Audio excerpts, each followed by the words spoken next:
Ahora nos acompaña la doctora Daniela Catino.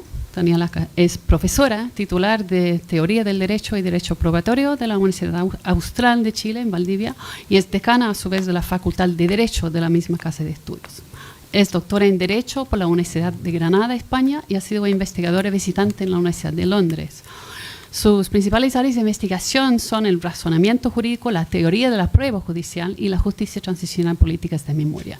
Dirigió el proyecto Expedientes de la Represión.cl, en que recopila y analiza sentencias judiciales finales nacionales por los crímenes de represión perpetrados por la dictadura chilena de 1973 a 1990.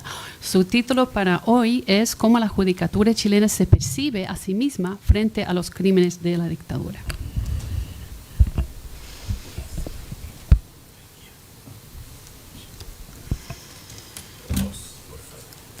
Ya, con los ajustes microfonales pertinentes. Daniela, la palabra es tuya. Súper. Muy buenas tardes ya a todas, a todos. Muchas gracias, Kat, por la presentación. Me sumo también a los agradecimientos a las universidades anfitrionas y al equipo organizador de este espléndido evento que ya se vislumbra muy interesante. Espero poder contribuir también a eso.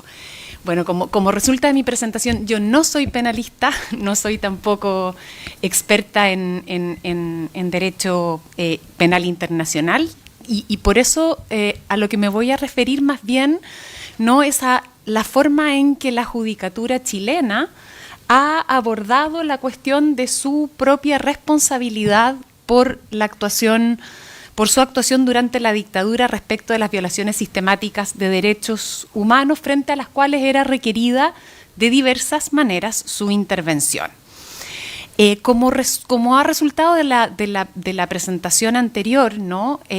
Podemos observar que la responsabilidad penal en el ejercicio de funciones judiciales ha sido hasta ahora muy marginalmente tematizada en las decisiones de la judicatura chilena referida a crímenes de la dictadura, pero me interesa a mí advertir que hay también otra clase de decisiones judiciales y también otros discursos institucionales de los tribunales que van trazando una suerte de autorretrato de la conducta judicial durante ese periodo y que es, como vamos a ver, un autorretrato cambiante. Porque, ¿no es cierto?, sabemos que los jueces hablan a través de sus sentencias, pero también nos consta, y ha sido un tema recurrente en estos días a propósito del caso ISAPRES, ya le contaremos a nuestras visitas de qué se trata esto, ¿no? Pero también hablan de otras maneras, ¿no? Por cierto, no con los mismos efectos, no con la misma relevancia, ¿no? Pero a mí me interesa también considerar, o he considerado en este trabajo, que es un trabajo en progreso, lo que se expresa a través de otras comunicaciones formales, ¿no? Tales como acuerdos del Pleno de la Corte Suprema, discursos del presidente, de quien ejerce como presidente de la Corte Suprema, y publicaciones oficiales del Poder Judicial.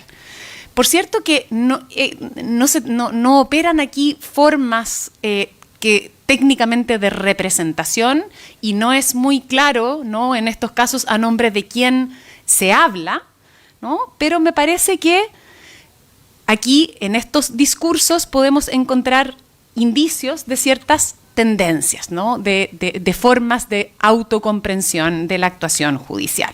Secundariamente considero también declaraciones gremiales, en este caso sí representativas, de organizaciones de jueces y también marginalmente algunas expresiones de juezas y jueces individuales en entrevistas o en medios de comunicación.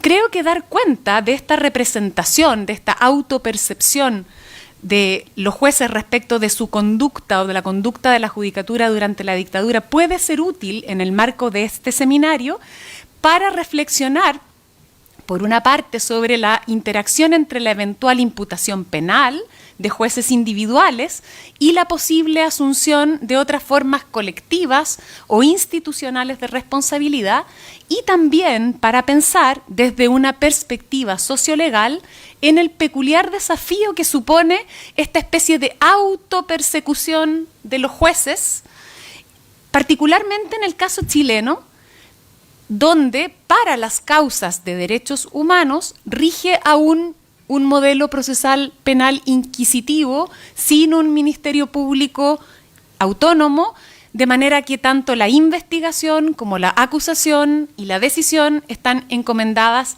a una misma categoría de jueces, los ministros en visita designados especialmente por la Corte Suprema para conocer de estas causas. Una primera cuestión que me parece interesante observar y que va a estructurar el análisis que sigue es que tanto en la crítica externa al Poder Judicial durante la dictadura como en el propio discurso judicial se hace una distinción semejante a la que trazaba en la exposición anterior el profesor Couso.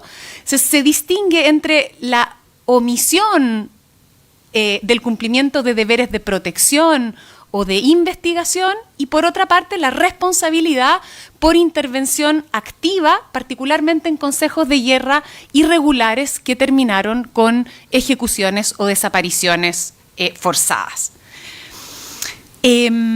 Como veremos y como resulta, como veremos en esta exposición, las comunicaciones formales, es decir, los discursos que no se expresan en sentencias, sino que en esta otra clase, ¿no?, de comunicaciones formales, acuerdos, discursos del presidente, etcétera, ¿no?, estos discursos se han concentrado en el primer campo, en el campo de las omisiones, ¿no?, de deberes de protección.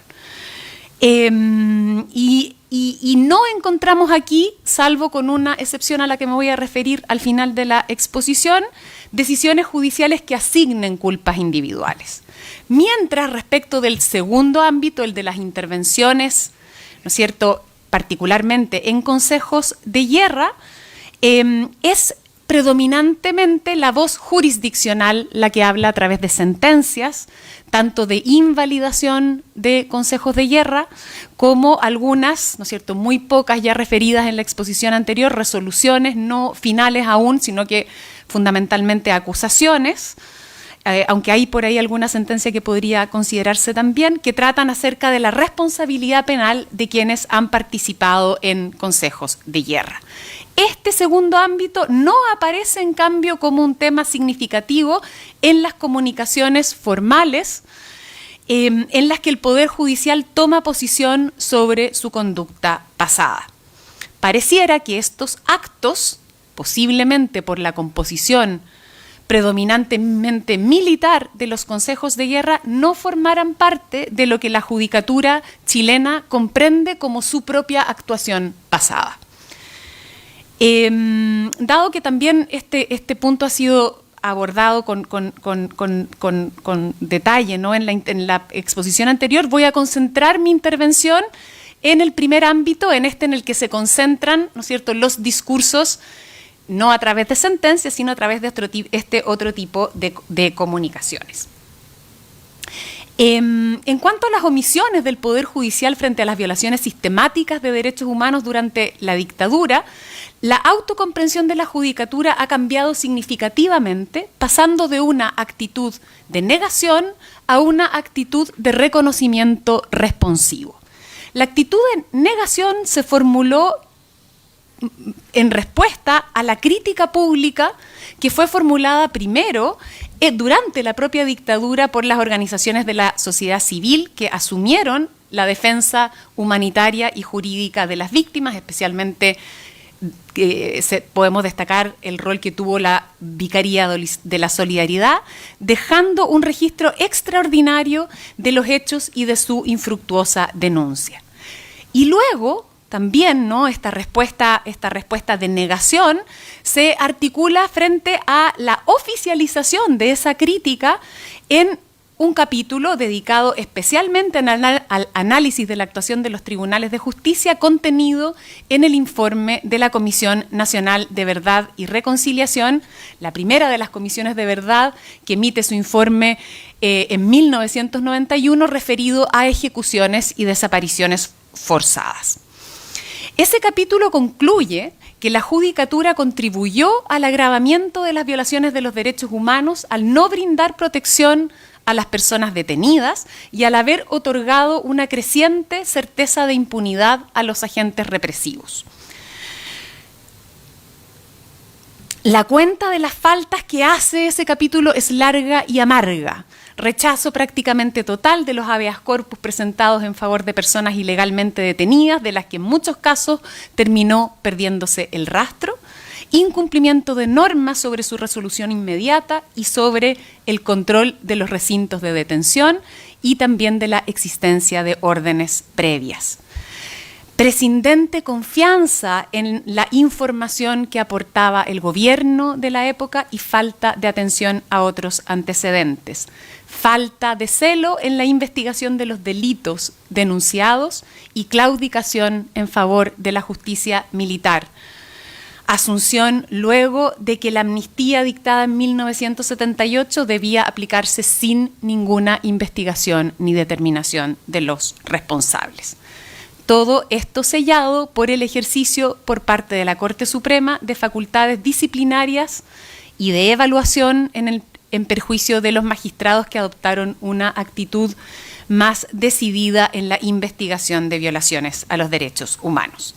Cuando este informe se hizo público, el Pleno de la Corte Suprema adoptó un acuerdo dirigido al presidente de la República en el que reaccionaba muy airadamente contra lo que interpretaba como un juicio en contra de los tribunales de justicia que, sin ni siquiera oírlos y excediéndose en las atribuciones de la comisión, llega a atribuirles una especie de complicidad dolosa dirigida a proteger los excesos contra la libertad e integridad de las personas y que termina por colocar a los jueces en un plano de responsabilidad casi a la par con los propios autores de los abusos. Creo que es muy interesante, ¿no?, ver cómo se siente juzgada, ¿no?, la Corte. Para defenderse de esas acusaciones ya no niega los hechos como hacía la Corte Suprema durante la dictadura, ¿no?, aunque la designación como excesos y abusos, ¿no?, no da ciertamente cuenta de su envergadura y sistematicidad, pero sí niega los cargos de inactividad y complacencia. Sostiene, primero, que los obstáculos a los que el informe de la Comisión también hace referencia, la legislación especial que se fue dictando, la falta de medios y la falta de colaboración de las autoridades, no son inconvenientes baladíes, dice esta respuesta, sino que apuntan directamente a enervar el desempeño efectivo de la magistratura, una suerte de imposibilidad de actuar. Y luego sostiene que además en ese contexto sí se hicieron, y da una serie de ejemplos, reclamaciones e interpelaciones y se adoptaron las medidas para que los recursos de amparo pudieran ser oportunamente resueltos. De modo que, y vuelvo a citar, los retardos que hayan podido comprobarse escaparon al control de la Corte Suprema. Y con respecto a la falta de investigación suficiente de las denuncias penales, advierte aquí que el informe estaría intentando asumir nuevamente, ¿no?, funciones jurisdiccionales y revisar el fundamento de decisiones, sea en lo que se refiere a la valoración de la prueba o a la interpretación de la ley. Y para responder concentra sus dardos en un par de frases que la verdad es que en el capítulo del informe de la Comisión de Verdad se formulan sin mayor explicación, pero que llegan luego a adquirir cierta importancia, ¿no?, en cuanto se refieren a un cierto excesivo rigor con el que los tribunales, sujetándose estrictamente a la legalidad formal, apreciaron la prueba de cargo, y a su excesivo formalismo en la aplicación de la ley. Dos frases que, como digo, si uno vuelve a mirar el informe de la Comisión, no se aportan mayores explicaciones acerca de a qué se refieren, pero que fueron amplificadas en ese momento por un discurso del presidente Elwin, formulado ante la Asociación Gremial de Magistrados, en el que denuncia la falta de coraje moral de los magistrados y su, digamos, mera limitación a ser meros aplicadores de la ley.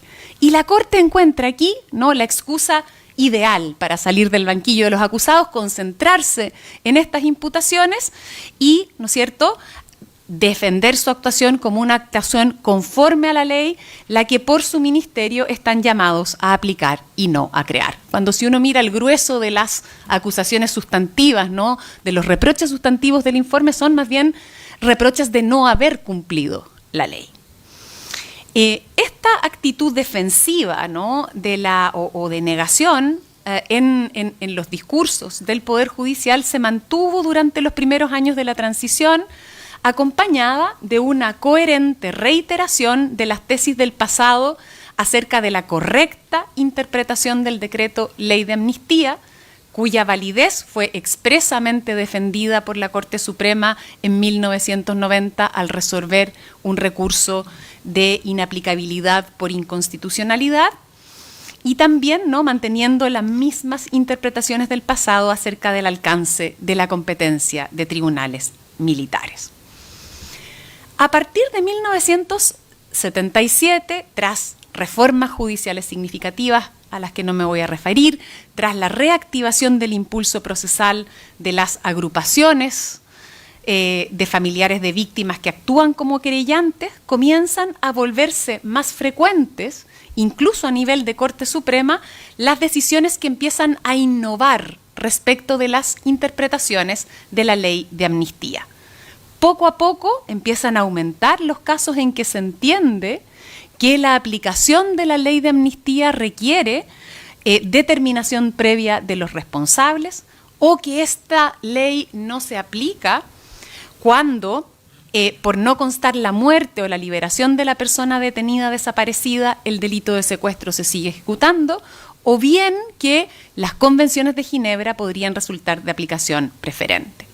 Y luego, estamos en 1997, en 1998, tras la detención de Pinochet en Londres, y en virtud de la constitución por el gobierno de la Mesa de Diálogo para avanzar en la búsqueda de las víctimas de desaparición forzada, la Corte Suprema implementa un sistema de gestión de las causas por violaciones de derechos humanos a través de un conjunto de ministros en visita de dedicación preferente o exclusiva en su tramitación. Hay cambios entonces en las prácticas, ¿no es cierto?, de decisión de los tribunales, pero a pesar de estos cambios y de que el avance en las causas de derechos humanos empieza a formar parte de los discursos de cuenta pública que realizan anualmente los presidentes de la Corte Suprema, las expresiones, ¿no es cierto?, que dan cuenta de la autocomprensión del papel de la judicatura durante el terror dictatorial sigue todavía anclada durante incluso los comienzos de los años 2000 a la negación de responsabilidad. Sin embargo, expuesta ya, ¿no?, a algunas mareas que parecen intentar soltarla. Hay dos intervenciones relevantes de la Corte Suprema en los años 2004 y 2005 que quisiera brevemente reseñar y que son relevantes. La primera es la respuesta nuevamente del Pleno de la Corte Suprema al segundo informe, al informe de la segunda Comisión de Verdad, que se ocupa en 2004 ahora de los casos de prisión política y tortura, y que reitera ese informe prácticamente en los mismos términos, ¿no?, las críticas, los reproches formulados por la primera comisión. La respuesta del Pleno de la Corte claramente tiene un tono muy diferente a la reacción, a la respuesta airada, ¿no?, de 1991.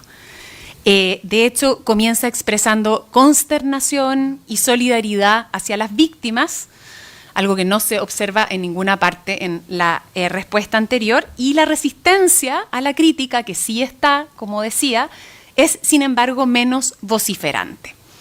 Los argumentos que se adoptan son análogos. Los tribunales se vieron impedidos de cumplir cabalmente sus funciones de tutela, pues su esfera de acción estaba limitada por la aplicación de los estados de excepción constitucional y porque no contaron con la cooperación efectiva de organismos y autoridades, que en general les ocultaron información.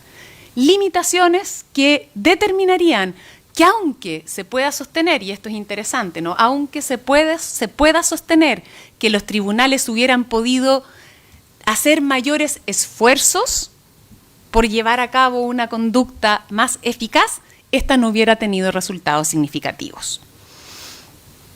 La segunda decisión, digamos, expresión importante es la decisión del Pleno de la Corte de confirmar una decisión de la Corte de Apelaciones de La Serena que sanciona disciplinariamente a un juez que como trabajo de titulación de un diplomado en Derechos Humanos desarrolló una tesis, ¿no?, en que plantea que para un efectivo reposicionamiento moral y ético del Poder Judicial como garante de los derechos ciudadanos, la máxima autoridad de gobierno judicial, la Corte Suprema, tiene el deber moral de reconocer en forma clara y sin justificaciones la responsabilidad de este estamento en las violaciones de derechos humanos. Este juez, ¿no es cierto?, es sancionado disciplinariamente por haber, ¿no es cierto?, publicado un ataque a otros magistrados, ¿no?, para que veamos que todavía sobrevive. Habrá que esperar hasta 2013 para que las representaciones, ya sin embargo, un punto interesante es que esa decisión se adopta en votación dividida. Entonces hay 6 magistrados de la Corte Suprema que, ¿no es cierto?, se oponen a que se sancione disciplinariamente al juez y dicen, ¿no?, que la valoración del comportamiento de los tribunales de justicia durante la dictadura es una cuestión abierta, que no corresponde que quien interpreta estos hechos de manera diferente a la del autor de esta tesis se asigne la condición de dueño de verdad.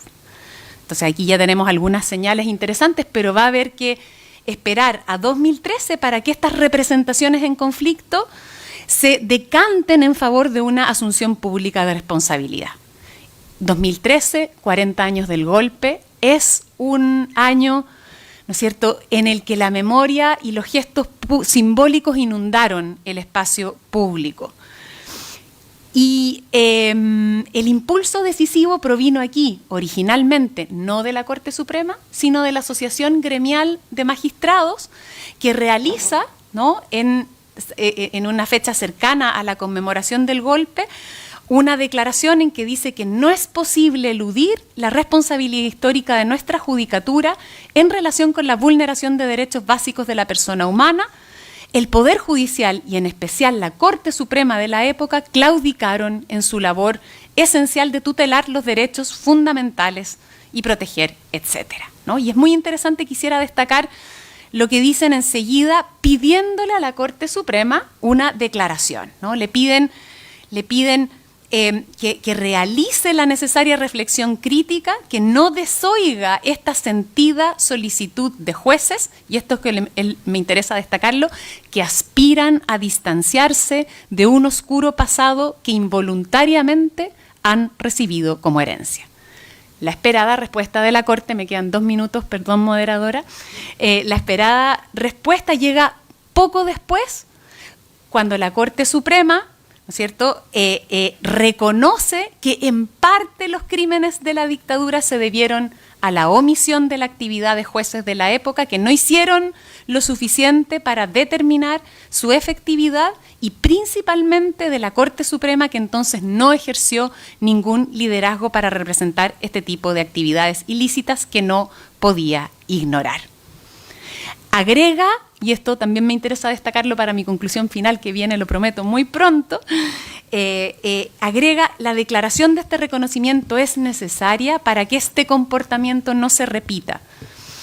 Y en consecuencia, y es por eso que esta Corte ha comprometido sus mejores esfuerzos en el esclarecimiento de esa clase de delitos, los delitos de la dictadura, e insta a todos los jueces de la República y funcionarios del Poder Judicial a persistir en esta tarea.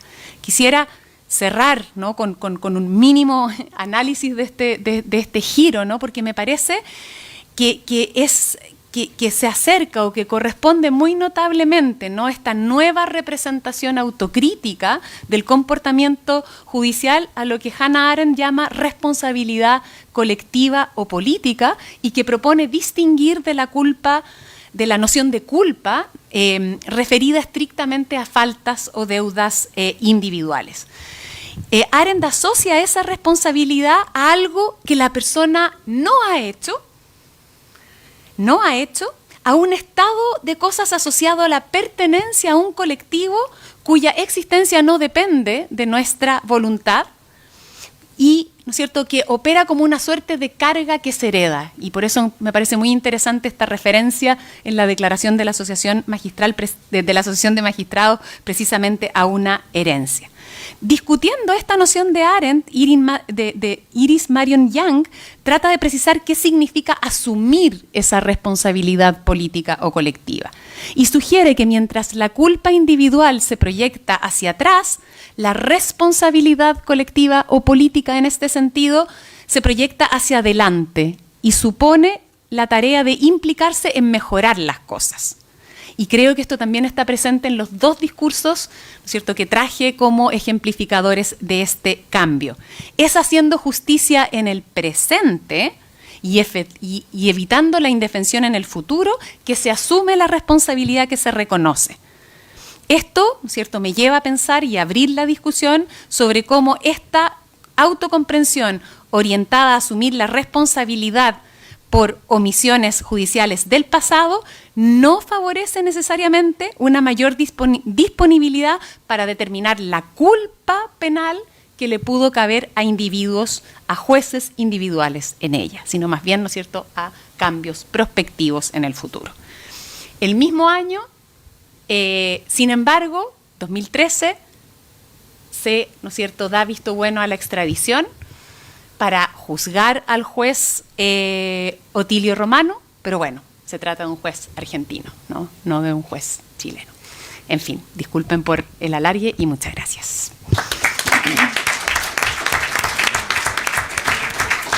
Muchas gracias, Daniela. Sin duda será interesante ver si este año la confluencia de aniversarios que tenemos, 50 años del golpe, 25 de la reanudación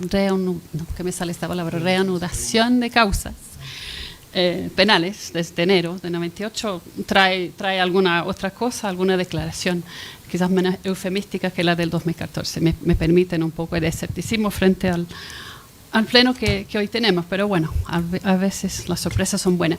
Estoy consciente de que por razones ajenas ciertamente a nuestros ilustres panelistas y todos nosotros, somos lo único que se interpone entre la muerte de ustedes. A su vez, estoy también muy consciente de que para quienes nos acompañan desde esta sala es su última oportunidad como para conversar, preguntar, consultar a las y los panelistas. Entonces, si me permiten, se abro una ronda rápida de preguntas y observaciones, y se me enfoco primero la invitación en sala, en quienes no van a tener un día y medio más para discutir entre colegas.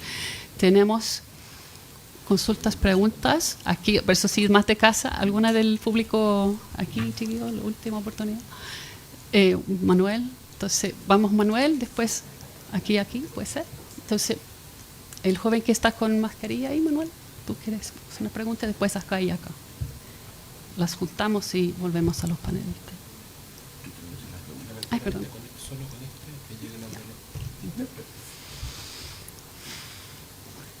Nos da un segundito porque es necesario usar el micrófono pequeño para que las y los intérpretes te escuchen. A ver si. Es que está funcionando la interpretación.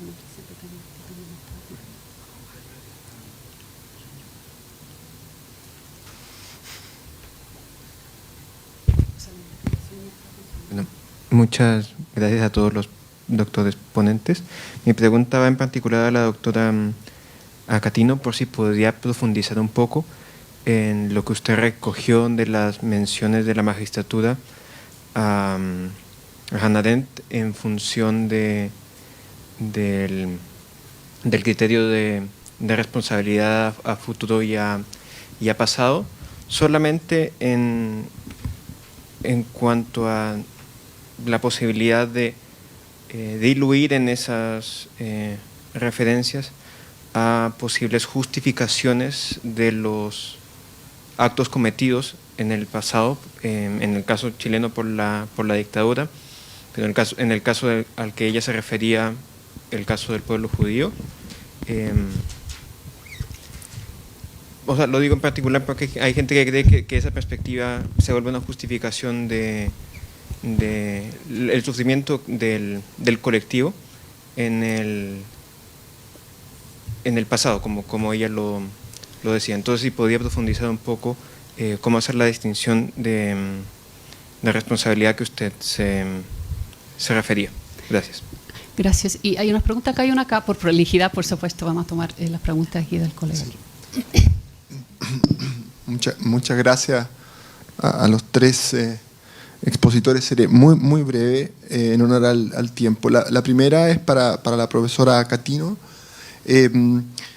Voy a ser muy breve, en realidad uno se podría explayar. ¿Cuál es el lugar, a su juicio, si puede ofrecer un balance, por lo que cabe del tiempo, sobre el lugar causal, por así decirlo, del formalismo o del antiformalismo o de la cultura, digamos, jurídica, hermenéutica, en la praxis, ¿no?, judicial chilena por lo que toca, pero también en su calidad de teórica del derecho, de alguna manera más allá de Chile? Famosamente, ¿no?, y para trazar la disputa, en general se le carga al formalismo el haber favorecido un cierto positivismo, el haber favorecido una cierta praxis, ¿no?, no vidente respecto a valores universales, a los derechos humanos, en fin. De eso también hace, digamos, esa tesis la hace suya, del informe Retis, como usted dio cuenta. Pero claro, famosamente en Chile, por ejemplo, Fernando Atria ha defendido lo contrario, ¿no?, en la hora del derecho, la idea de que más bien a la inversa un cierto formalismo habría podido resistir, pero él mismo también es bastante cool con eso y dice, bueno, parece que en todo caso la cuestión va por otro lado. En fin, querría yo...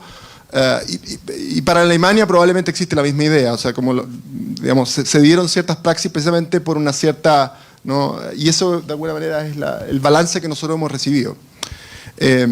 Y entonces, ¿dónde están ahí positivismo y un naturalismo en esta cuestión? Y lo segundo, para los tres en realidad, porque creo, pero quizá muy especialmente para el profesor Palermo y para el profesor Couso, ¿cuál es el lugar que ocupa la disciplina administrativa judicial en sus investigaciones? Es decir, lo voy a poner así: ¿cuántos Carlos Cerda, cuántos díscolos hubo, ¿no?, en el aparato judicial argentino, en el aparato judicial chileno, y de qué manera y cuánto fueron disciplinados? Yo asumo, ahí también quizás con un olfato de fiscal, que si uno quisiera construir un relato en términos de política sistemática, ¿no?, de garantía de impunidad sistematizada, quizás por ahí tendría que mirar uno, ¿no?, y ver los expedientes, los sumarios administrativos, ¿no?, el tipo de sanciones que se aplicaron, para hacer algunas inferencias en términos de construcción de una cierta política, desde arriba, digamos. Esas son, disculpen. Muchas gracias. Hay una pregunta más para esta ronda que viene en este lado, acá, a fin de fila, por favor.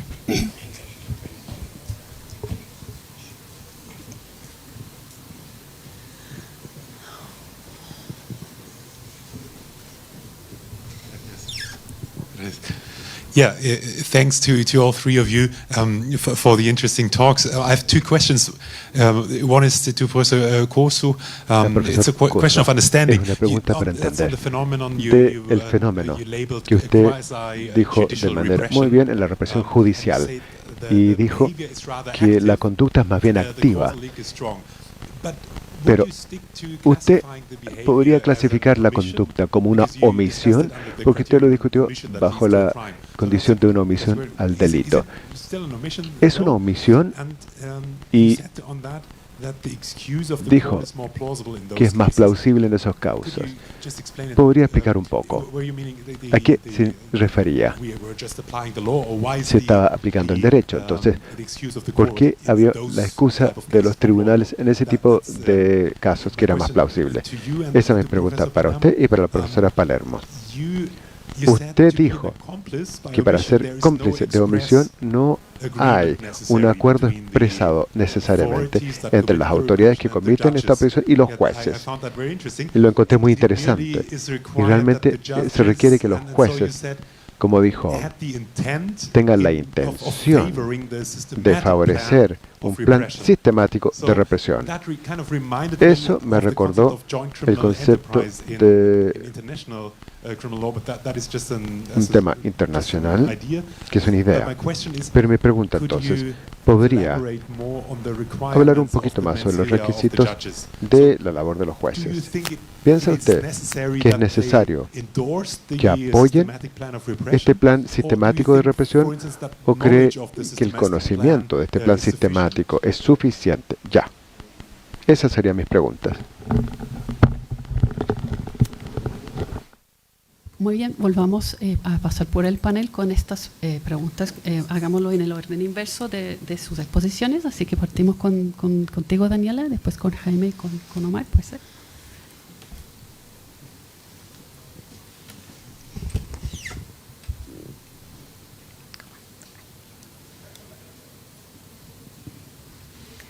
Bien, muchas gracias por las dos preguntas. Con respecto a mi alusión a la distinción que Arendt hace entre esta culpa individual y esta responsabilidad colectiva o política, yo creo que no tanto o sea, no tiene implicaciones en el sentido en que usted comentaba, sino que más bien apuntan a poner, o sea, lo que yo quisiera destacar es que uno podría pensar que este cambio, ¿no?, en la autocomprensión por parte de la propia judicatura de su rol durante la dictadura podría determinar que ella estuviera más abierta, ¿no?, a que fueran enjuiciados jueces por su conducta individual durante la dictadura, ¿no? Y entonces la reflexión muy poco elaborada todavía, ¿no?, que yo propongo es que me parece que que uno no puede hacer necesariamente esa conexión, porque el tipo de responsabilidad que se enuncia en esta segunda autocomprensión sería un tipo de responsabilidad, ¿no es cierto?, que no apunta a la asignación de culpas individuales, sino más bien, ¿no?, a poner de relieve la necesidad como de hacer algo frente a una herencia que se recibe, y un hacer algo que es un hacer algo más bien prospectivo, ¿no?, más bien dirigido hacia el futuro, ¿no?, y que por eso se pone en relación con precisamente el cambio de actitud que a partir de 1997 comienza a observarse en el Poder Judicial, en el sentido, ¿no?, de entender que la ley de amnistía, ¿no es cierto?, o no impide la investigación o directamente no es aplicable y no impide la sanción de los responsables por esos delitos, sin plantearse si los jueces podrían ser también responsables por esos delitos, ¿no? Entonces ese es todo mi punto al citarla, porque me parece que, digamos, los discursos que yo cité usan expresiones que recuerdan o que tienen una correspondencia muy cercana con la manera en que Arendt, por una parte, y la interpretación que Iris Marion Young hace de Arendt, utiliza. Con respecto al tema del formalismo, profesor Londoño, creo que esa es una cuestión muy, muy, muy interesante en la que justamente este trabajo me hizo volver a pensar, volver a leer también el trabajo de Fernando Atria, y me impresionó en ese sentido, al mirar el informe, el lugar realmente marginal, yo diría, que tienen esas expresiones en el informe Rettig. O sea, como en el informe no es una cuestión a la que se aluda expresamente, a la que se aluda como centralmente. Yo creo que aquí, y en cambio la respuesta de la Corte sí, ¿no?, le dedica mucha atención. Y yo creo que parte de la controversia en torno a esto tiene que ver con la equivocidad del término formalismo. Realmente, igual que activismo, ¿no?, son conceptos que se utilizan de forma muy imprecisa y que pueden referir a distintas cuestiones.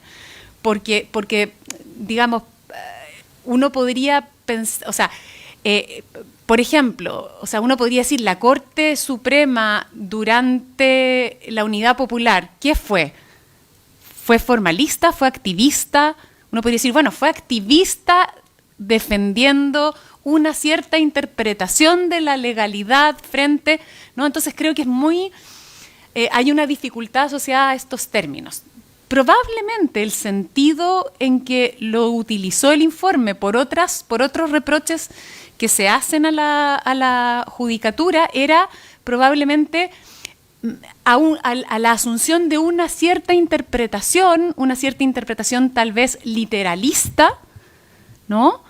Pero que si se hubiera querido formular más claramente, hubiera debido formularse en esos términos, ¿no? O sea, apegarse al tenor literal de la ley cuando hay disponibles en nuestra cultura jurídica, y los había también en esa época, otra clase de argumentos interpretativos.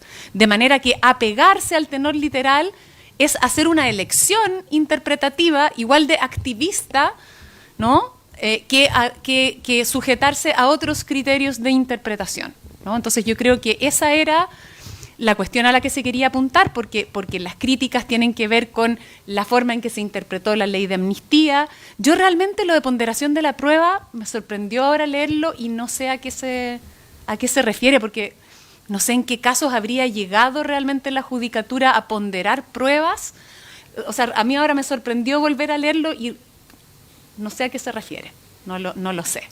Y digamos, una expresión que sin embargo da pie a toda esta respuesta, como si se estuviera imputando a los jueces el haber aplicado la ley en lugar de haberla dejado de aplicar. Y yo creo que eso, sin perjuicio de que podría ser una discusión relevante en casos de lo que el profesor Couso llamaba, ¿no es cierto?, represión a través del derecho, represión jurídica, y que ciertamente, ¿no es cierto?, está presente en la discusión alemana entre positivismo y naturalismo. Creo que en nuestro caso, por tratarse fundamentalmente de represión extrajurídica, resulta menos relevante. Muchas gracias, Daniela. ¿Me corrijo?